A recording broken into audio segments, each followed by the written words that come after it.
Le tronçon Dosso-Bela, long de 83 km, dont les travaux sont à plus de 85% d'exécution, a constitué la première étape de cette mission des parlementaires membres de la Commission des affaires économiques et du plan de l'Assemblée nationale. Cette délégation, conduite par le 6e vice-président de l'Assemblée nationale, M. Ousmane Idi Ango, a marqué plusieurs arrêts pour constater l'évolution et la qualité des travaux confiés à l'entreprise Soja Satom sous financement de Millennium Challenge Corporation MCC à hauteur de 31 milliards de francs CFA avant d'être au niveau de la base du chantier à Djitodo, village situé à 56 km de Dosso. La deuxième étape fut le chantier de construction de la station de pompage numéro 6 située dans le village de Bara qui emploie déjà plus de 200 Nigériens. Là aussi, le chantier est au stade de démarrage, même si les pipelines sont déjà placés sur plusieurs kilomètres. Notre mission a eu 3 objectifs.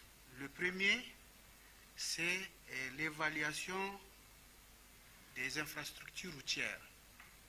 Le deuxième, le niveau de réalisation du pipeline et les questions sécuritaires. Nous sommes revenus totalement satisfaits. La route Bela-Dosso, où nous avons relevé une avancée assez importante qui consiste, après la réalisation de ce tronçon, de pouvoir faire des travaux de gestion et d'entretien par niveau de service sur l'ensemble de l'axe Dosso jusqu'à Gaya. Et en ce qui concerne le pipeline, nous avons échangé avec les responsables de la société WAPCO.